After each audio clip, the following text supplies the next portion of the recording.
Täna on siis plaan pidada mutijahti.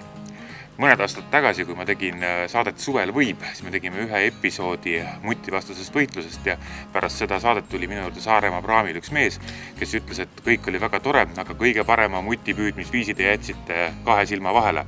Et see on see, et võtad kõik augud, mis sul aias on, valad igasse ühte tilga bensiini ja siis paned ühest otsast tule otsa ja siis edasi hakkab toimuma nagu lahinguväljal ja filmis, et muudkui miinid plahvatavad ja ütles, et ainult ühte asja tuleb silmas pidada.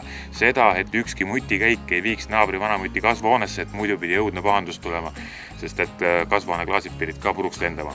Aga ilmad on soojaks läinud, mutid on juba väljas ja jahipaun andis mulle proovimiseks kaks sellist uut tüüpi mutilõksu, mis töötavad siis paukpadrunitega. Ja vaatame kõigepealt, mis siis selle karbi sees on. Neid mutilõkse väga kiideti, öeldi, et inimesed, kes on neid kasutanud, on mutidest lahti saanud ja pakuvad isegi teenust teistele inimestele. Aga karbi seest leiab siis kasutusjuhendi. See tasub kindlasti väga hoolikalt läbi lugeda, sellepärast et see riistapuu töötab ikkagi paukpadrunitega ja siin peab jälgima kõiki ohutusnõudeid, et pärast ikkagi näpud küljes oleksid. Aga kui kõik õieti teha, siis on see täiesti ohutu riistapuu. Lõks ise näeb siis välja selline. Siit eest keeratakse kord maha. Siia pesasse käib sisse paukpadrun. Vähe pärast paneme selle sisse. See punane on kaitseriiv. Kui lõks on kaitseriivistatud, siis midagi hullu juhtuda ei saa, aga praegu ei ole see lõks veel vinnastatud.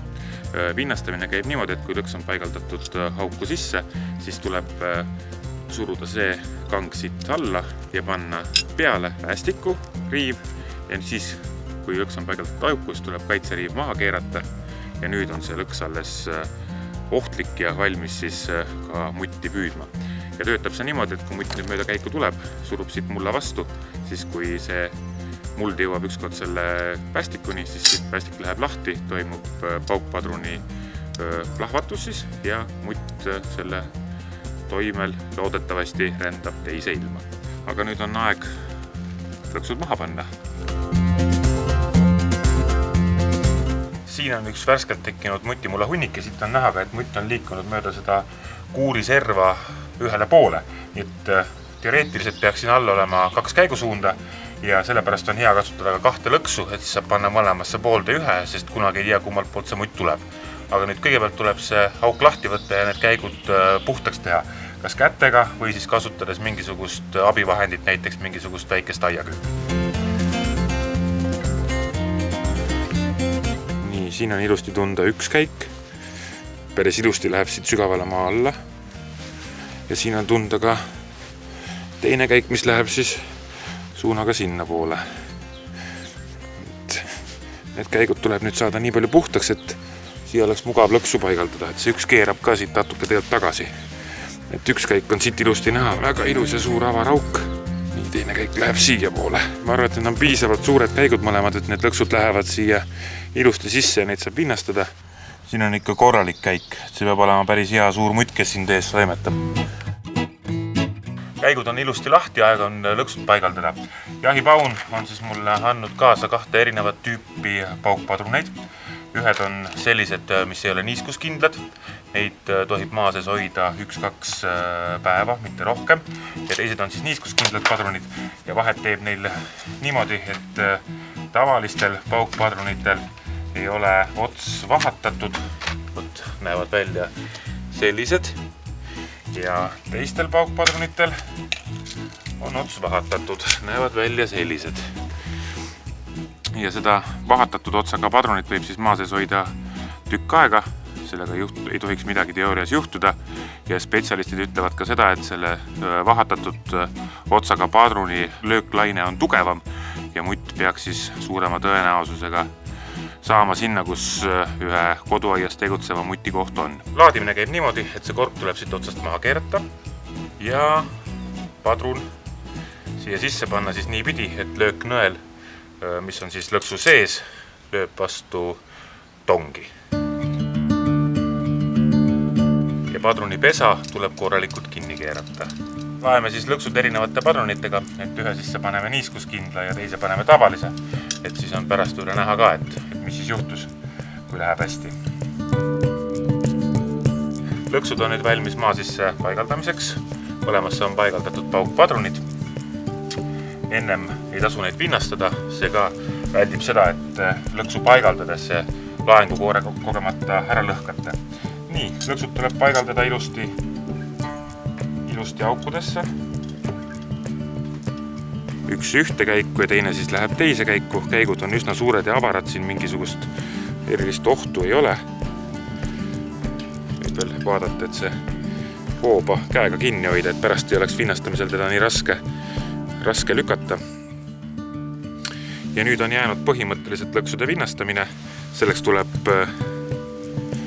tuleb suruda siis hooba nii palju alla, et see läheb selle päästiku taha ja fikseerub siia. Ja nüüd on aeg kaitserivid maha võtta. Selleks tuleb ettevaatlikult keerata neid ülesse. Üks on maas ja ka teine on maas. Ja need lõksud on nüüd paigaldatud ilusti auku ära.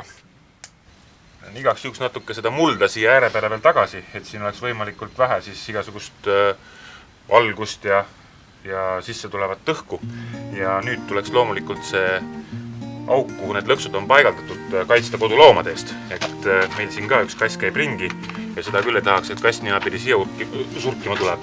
Ja ämber läheb peale, see varjab valguse, see varjab sisse tulevad lõhnad, õhud. See läheb siia ilusti katteks ja kõige otsa üks niuke raskus ka. Ja nüüd ei olegi muud, kui tuleb oodata, et kas mutt tuleb kohale ja mis siis saab.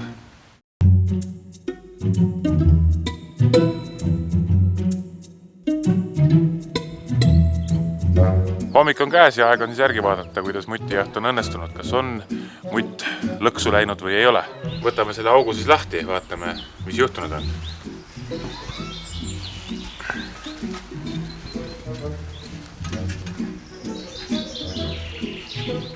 Üks lõks on igatahes pau ära teinud.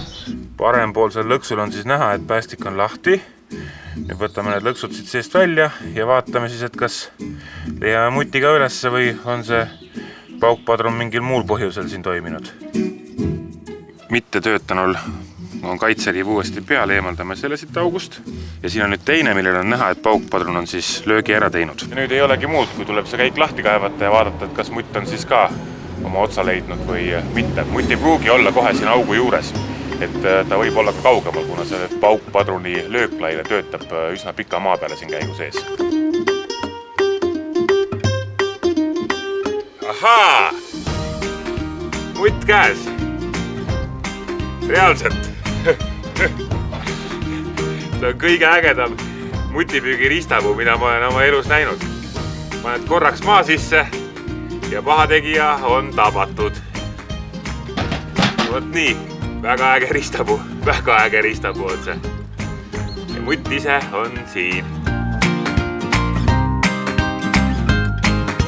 Ärge seda kodus järgi tehke, aga ma näitan ära, mismoodi see mutilõks töötab ka. Et ma panin ühe siia muru peale valmis ja nüüd vaikselt siis kaugemalt kepiga sudides laseme ta lahti lihtsalt.